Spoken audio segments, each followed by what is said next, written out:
Hello my dear student मैं हूं हार्दिक बरवालिया और हम सीख रहे थे क्लास 10 का मैथ्स।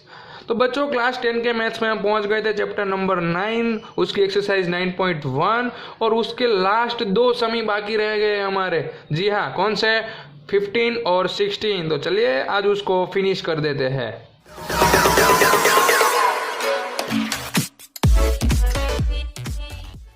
स्टूडेंट, तो यहाँ पर आपके सामने क्वेश्चन नंबर 15 आपको दिख रहा है। आपकी रियल लाइफ में जैसा यूज आया ना वैसा ही सम आपको यहाँ पर दिया है। कैसा दिया है देखिए, स्ट्रेट हाईवे, एक बड़ा सा हाईवे है, lead to a foot of tower, a man standing at the top of tower, यानी कि वो हाईवे पे एक क्या है, टावर जो है साइड में, और टावर पे एक मैन खड़ा है और वो ऑब्जर्व कर रहा है कार को। एक कार है ना, उसको ऑब्जर्व कर रहा है at the angle of depression of 30 degree, यानी कि वो ऊपर से कार को देख रहा है, हाईवे पे कार दूर है, तब उसका एंगल कितना बन रहा है? 30 degree. Which is approaching a foot of tower with the uniform speed. वो क्या कर रही है? कार टावर के फुट पे यानी कि हाईवे पर जा रही है। सिंपल है, टावर के ऊपर तो नहीं आएगी उड़ के, वो नीचे ही क्या करेगी? चल रही है। यूनिफॉर्म स्पीड से कार ट्रैवल कर रही है। 6 सेकंड लेटर, अब वो जो ऊपर मैन खड़ा है ना टावर के ऊपर, वो 6 सेकंड के बाद देख रहा है, तो एंगल ऑफ डिप्रेशन कितना हो गया? 60 का हो गया, यानी कि कार नजदीक आ रही है। अब देखिए कार क्या कर रही है? नजदीक आ रही है। कैसे होगा फिगर? यहाँ पर पहला तो मैं बना दूंगा एक हाईवे। ओके, नेशनल 8 बना दिया मैंने, नेशनल 8 आपका हाईवे हो गया है यहाँ पर। अब क्या करना है? यहाँ पर एक बड़ा सा मैंने बना दिया है टावर।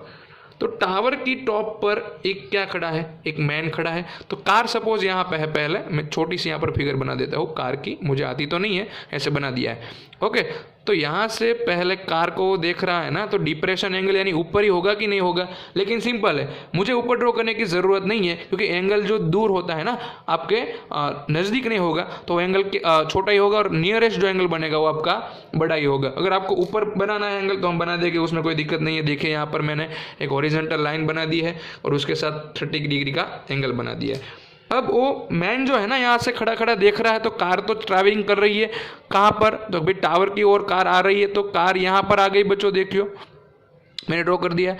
तो अब एंगल कौन सा बन गया है? यहाँ पर 60 डिग्री का बन गया है। कितनी सेकंड में? 6 सेकंड। यहाँ पर टाइम देखिए, आपको सेकंड में दिया है, 6 सेकंड में। समझ में आ गया आपको? तो पहले तो मैं यहाँ पर एंगल को है ना नीचे ले आता हूँ। यहाँ पर 6 सेकंड का काम नहीं है, जो बड़ा सा है वो हमारा 60 डिग्री हो जाएगा, और यहाँ पर छोटा सा है वो हमारा कितना डिग्री हो गया? 30 डिग्री हो गया है। मैंने बाहर लिखा क्योंकि मैंने यहाँ पर सेकंड लिख दिया है कि भाई जो कार ने डिस्टेंस ट्रैवल किया वो 6 सेकंड में किया है। तो हमें फाइंड क्या करना है? Find the time taken by car to reach a foot of tower from this point, यानी कि कार यहाँ तो पहुँच गई, यहाँ से यहाँ तक उसने 6 सेकंड का टाइम लिया। अब यहाँ से उसको टावर की बॉटम तक आना है, टावर के फुट तक आना है, तो कितना टाइम लेगी वो? टाइम फाइंड करना है भाई। अभी तक तो हमने डिस्टेंस के समय सीखे, टाइम का तो सर आया ही नहीं। कोई बात नहीं, कर देते हैं। पहले तो यहाँ पर नंबरिंग कर देंगे हम, ए बी सी और डी। तो यहाँ पर पहला टारगेट मेरा क्या है कि भाई मुझे डिस्टेंस मिल जाना चाहिए कि भाई उसने कितना डिस्टेंस कट किया। यहाँ पर सी डी जितना डिस्टेंस कट किया वो कितना डिस्टेंस है? 6 सेकंड में उसने कितना डिस्टेंस कट किया। तो मेरा टारगेट है पहले क्या? सी डी फाइंड करने का। ओके, तो सी डी मैं फाइंड कर दूंगा, उसके बाद मुझे जो भी चाहिए मिल जाएगा। तो सी डी को मैं बोल देता हूँ एक्स। एक्स क्या है?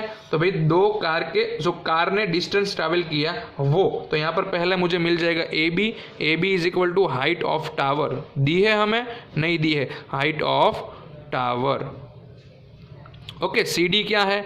तो distance travel by car, distance travel, simple सा सम है, अब देखते जाइए। Distance travel by car in 6 second. भाई 6 सेकेंड में जितना डिस्टेंस किया कट किया वो ही मैंने यहाँ पर लिखा है, आपको दिख रहा है? सिंपल। तो चलिए मेरा टारगेट सी डी फाइंड करना है। तो मेरे पास दो ट्रायंगल हो गए, एक तो 60 वाला, एक तो 30 वाला, तो मिल जाएगा मुझे इजीली सी डी। तो चलिए पहले ट्रायंगल कौन सा ले लेंगे यहाँ पर? 60 वाला या तो 30 वाला, कोई भी ले सकते हैं यहाँ पर। तो 4 ट्रायंगल ए बी डी मैंने बड़ा सा ही ले लिया है। तो उसमें मुझे tan का फॉर्मूला पुट करना पड़ेगा, हाइपोटेन्यूज का मुझे कुछ काम नहीं है यहाँ पर, उसको उड़ा दीजिए। तो tan 60 degree is equal to, तो यहाँ से देखेंगे तो opposite side A B upon hypotenuse B C. Simple. तो यहाँ पर मुझे मिल जाएगा tan 60 यानी √3 is equal to A B upon B C. भाई यहाँ तो सम स्टॉप हो गया। अब क्या करेंगे? मेरे पास तो ए बी भी नहीं है, बी सी भी नहीं है, कोई बात नहीं, हम क्या करेंगे, BC को ऑब्जेक्ट बना देते हैं और √3 को कहाँ ले आते हैं, डिवाइड में ले आते हैं। सिंपल सा सम है। तो यहाँ पर क्या हो जाएगा, BC को मैं ऊपर भेज देता हूँ, तो BC is equal to AB upon √3।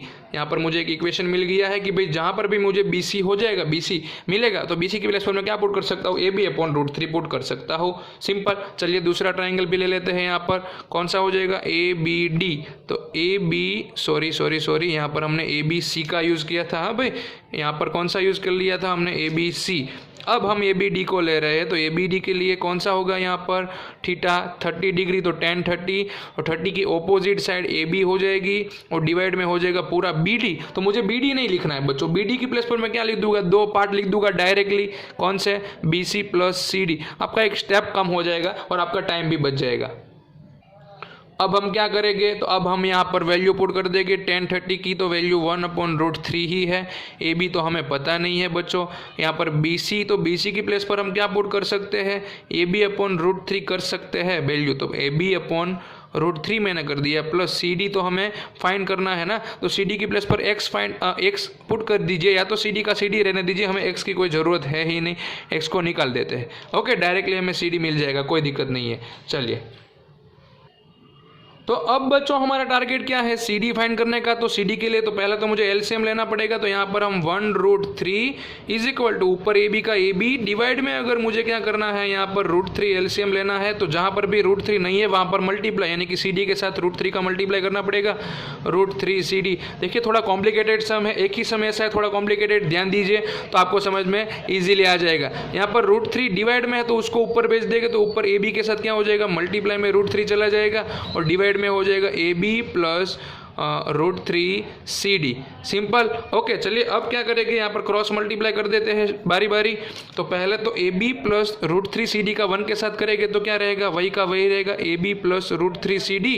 और यहाँ पर √3 का यहाँ पर करेंगे तो √3 यानी 3AB हो जाएगा। ओके, चलिए AB को हम एक साइड रख देते हैं। तो पहले क्या मिल जाएगा, यहाँ पर √3 CD बच जाएगा और AB चला जाएगा यहाँ पर राइट साइड माइनस में। ओके, तो चलिए अब सॉल्व कर देते हैं। √3 CD इज इक्वल टू यहाँ पर 2AB हो जाएगा। अब CD इज इक्वल टू मुझे इक्वेशन मिल गया, √3 डिवाइड में चला जाएगा तो 2AB अपॉन √3, ऐसा कुछ आंसर मुझे मिला है। कोई बात नहीं, चलेगा, उसमें क्या है। ओके, यानी कि मुझे इतना पता चल गया कि भाई CD यानी कितना डिस्टेंस है, 2AB अपॉन √3। तो जो कार है ना उसने 6 सेकेंड में कितना डिस्टेंस काट लिया है, 2AB अपॉन √3। तो हमें क्या फाइंड करना है कि भाई BC फाइंड करना है। ओके, कि भाई BC डिस्टेंस कट करने में उसको कितना टाइम लगेगा। तो BC यानी कितना है हमारे पास, AB अपॉन √3 हुआ ना, उसका भी आंसर मुझे मिल गया है। यहाँ पर देखिए मैं आपको नोट करके दिखा दे, तो आप ध्यान से देखिए, BC यानी कितना डिस्टेंस है, AB अपॉन √3, और CD का भी मुझे कितना मिला, 2AB अपॉन √3। तो आप सोच सकते हैं यहाँ पर मुझे क्या करना पड़ेगा, तो भाई ट्रिपलेट पुट करनी पड़ेगी। कैसे ट्रिपलेट पुट करेंगे कि भाई 2AB अपॉन √3 डिस्टेंस कट करने में कार को 6 सेकेंड लगा। तो अब मुझे इतना डिस्टेंस कट करना है, कितना, AB अपॉन √3। तो इतना डिस्टेंस कट करने में कितना टाइम लगेगा, क्वेश्चन मार्क। ऐसा जब आप छोटे थे तब बहुत करते थे ना, बस इसी का यूज़ यहाँ पर करना, यहाँ पर इतना ही नया है। यहाँ पर देखिए, यहाँ पर मैं लिख देता हूँ एक साइड डिस्टेंस और एक साइड टाइम। देखिए थोड़ा सा कॉम्प्लिकेटेड सम है, यहाँ पर ही ध्यान दीजिए। आप ध्यान यहाँ से कहीं मत जाने दीजिए। हमारे पास डिस्टेंस मिल गया 2AB अपॉन √3। इतना डिस्टेंस कट करने में मुझे कितनी सेकंड लग गई है, 6 सेकंड लग गई है। तो मुझे कितना डिस्टेंस कवर करना है, अब BC जितना, तो BC की वैल्यू भी हमारे पास है AB के फॉर्म में, तो वही हम लेंगे क्योंकि हमारा डिस्टेंस AB के फॉर्म में आया है। तो उसका आंसर कितना होगा, तो टाइम के लिए हमें क्या करना पड़ेगा, क्रॉस मल्टीप्लाई करना पड़ेगा। सिंपल सा टाइम फाइंड करने के लिए तो क्या करेंगे हम, AB अपॉन √3, उसका मल्टीप्लाई किसके साथ करेंगे, 6 के साथ, और डिवाइड में क्या आ जाएगा जो बाकी बचा, 2AB अपॉन √3। ओके, बस इतना ही मुझे समझाना था। अब सिंप्लीफिकेशन इसको आगे करते हैं।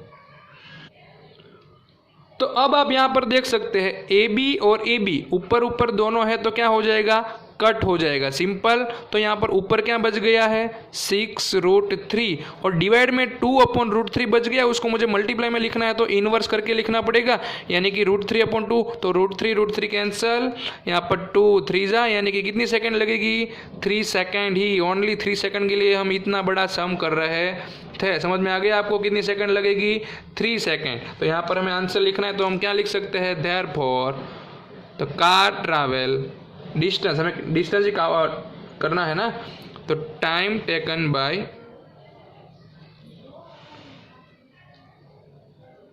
कार टू ट्रैवल, तो या तो क्या लिख सकते हैं टू रीच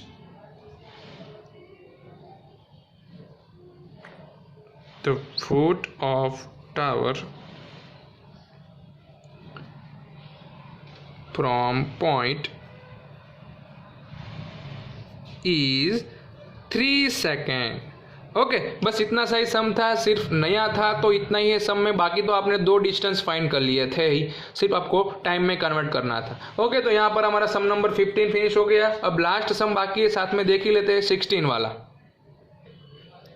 तो 16 नंबर वाला सम है ना बच्चों आपका, वो क्या है, आपको अभी सारे जो हमने सम सीखे उसमें हमें एंगल दिए हुए थे कि भाई 30 डिग्री एलिवेशन है या तो डिप्रेशन एंगल है, ऐसा दिया था, लेकिन यहाँ पर कोई एंगल नहीं दिया है। देखिए, तो angle of elevation of the top of tower from a 2 point, यानी कि हमें क्या देखना है 2 पॉइंट से टावर को देखना है, टावर की टॉप को देखना है। ओके, यहाँ पर तो मैं बना देता हूँ, एक टावर बना देता हूँ एक यहाँ पर, और ग्राउंड बना देता हूँ, और 2 पॉइंट ले रहा हूँ, दोनों पॉइंट से मैं क्या देख रहा हूँ टावर का टॉप, यहाँ पर से ऐसे टावर का टॉप हमें देखना है। ओके, यहाँ पर क्या है टावर है, सिंपल समझ में आ गया होगा इतना। तो पहले जैसे हम रीड करते जाते हैं और साथ में हम फिगर भी बना देते हैं, ABCD मैंने नेम भी दे दिया है, यहाँ पर टावर 90 डिग्री पे होगा। अब क्या दिया है, तो distance of 4 metre and 9 metre from a base of tower, tower का जो बेस है ना वहाँ से 4 मीटर का पॉइंट है और दूसरा पॉइंट पूरा 9 मीटर है, देख लीजिए।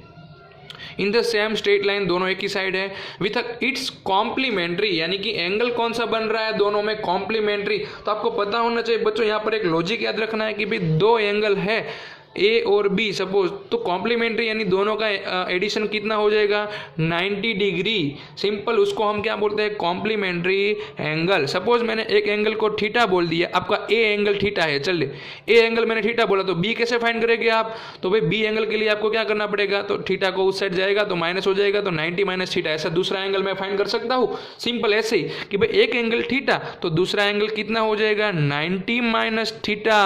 बस इसी लॉजिक का यूज करना है, नया इतना ही है, तो हमें इसमें प्रूव करना है। क्या प्रूव करना है, prove the height of tower is 6 metre, यानी कि हमें हाइट ही फाइंड करनी है, दूसरा कुछ नहीं करना है कि भाई हाइट कितनी है 6 मीटर हमें ला देनी है। तो भाई हाइट और हमें नीचे का मेजर दिया है, यानी कि थीटा की एडजेसेंट हमें दी है ऑपोजिट, तो यहाँ पर भी हम क्या यूज करने वाला है बच्चों, एक ही चीज, कौन सी चीज, tan थीटा वाली। तो चलिए यहाँ पर पहला ट्रायंगल कौन सा हो जाएगा, तो 4 ट्रायंगल, पहले ABC ले लेते हैं, ABC, तो उसमें directly tan theta is equal to क्या लिख सकते हैं हम, ऑपोजिट AB अपॉन BC। तो यहाँ पर tan थीटा का tan थीटा ही रहने देते हैं, क्योंकि मेरे पास थीटा है ही नहीं, AB भी नहीं है, और मेरे पास BC है 4। ओके, चलिए उसके बाद क्या करेंगे, तो उसके बाद दूसरा यहाँ पर ले लेते हैं ट्रायंगल, बाजू में ही 4 ट्रायंगल बड़ा सा ABD। तो ABD के लिए भी हमें tan, लेकिन थीटा नहीं पुट करना है, थीटा क्या है यहाँ पर हमारे पास 90 माइनस थीटा, तो 90 माइनस थीटा पुट कर देंगे, और ओपोजिट AB है, एडजेसेंट BD है, कोई बात नहीं। अब यहाँ पर आपको सोचना पड़ेगा, थोड़ा मेरे साथ सोच लीजिए, कॉम्प्लीमेंट्री एंगल होगा तो tan 90 माइनस थीटा, तो हम डायरेक्टली क्या लिख सकते हैं, आप याद कीजिए चैप्टर नंबर हमारा आगे वाला था 8, कॉम्प्लीमेंट्री tan का कॉम्प्लीमेंट्री कोट हो जाता है, 90 डिग्री निकल जाता है, और डायरेक्टली क्या आ जाएगा theta is equal to AB, तो हमारे पास है नहीं, BD है हमारे पास, पूरी लेंथ कितनी है 9। तो यहाँ पर बच्चों अब क्या करेंगे, AB तो एज इट इज रहेंगे, तो इक्वेशन 1 और 2 बोल देते हैं, और दोनों का हम कर देते हैं मल्टीप्लाई। क्यों मल्टीप्लाई कर देंगे, तो अगर मैं लेफ्ट साइड का मल्टीप्लाई करूंगा तो tan और कोट एक दूसरे के इनवर्स है। तो आइडेंटिटी अगर आपको याद हो तो मैं याद करवा देता हूं कि भाई 2 इनवर्स नंबर होगा तो उसका मल्टीप्लाई 1 होगा। मैंने आपको 7 चैप्टर में 8 चैप्टर में एग्जांपल ऐसा दिया था, याद कीजिए कि 3 और इसका इनवर्स 1/3, इन दोनों का मल्टीप्लाई करूंगा तो 1 आता है। ऐसे यहाँ पर भी 1 हो जाएगा, तो मेरा ए बी जो है हाइट ऑफ टावर और फाइंड करने में ईजी यहाँ पर हो जाएगा। तो यहाँ पर क्या लिख दूंगा, मल्टीप्लाई इक्वेशन 1 and 2, तो दोनों की लेफ्ट साइड का मल्टीप्लाई तो tan theta into cot theta, और राइट साइड का मल्टीप्लाई तो राइट साइड यहाँ पर है ए बी अपॉन 4 और यहाँ पर है ए बी अपॉन 9। कर देते हैं सॉल्व, यहाँ पर हो जाएगा डायरेक्टली आंसर 1, यहाँ पर ए बी यानी ए बी का स्क्वायर डिवाइड में 9 4 जा 36 हमारा यहाँ पर 1 के साथ मल्टीप्लाई में, यानी कि 36 1 जा 36 is equal to A B square. तो ए बी चाहिए तो यहाँ पर मुझे देना पड़ेगा रूट में 36, तो हमारा आंसर हो जाएगा 6 मीटर। माइनस में भी आता है लेकिन माइनस यहाँ पर नहीं लगेगा क्योंकि यहाँ पर हमारी हाइट ऑफ टावर है वो कभी नेगेटिव नहीं होती, यानी कि हमारा यहाँ पर प्रूव हो गया। तो यहाँ पर लिख सकते हैं therefore height of tower is 6 metre. हमारा प्रूव हो गया और हमारा चैप्टर भी यहाँ पर फिनिश हो गया। बहुत ही इजी चैप्टर है, टोटल 16 सम ही है, तो आपको कर देना है और मार्क्स भी आपको पूरे कवर कर लेने हैं।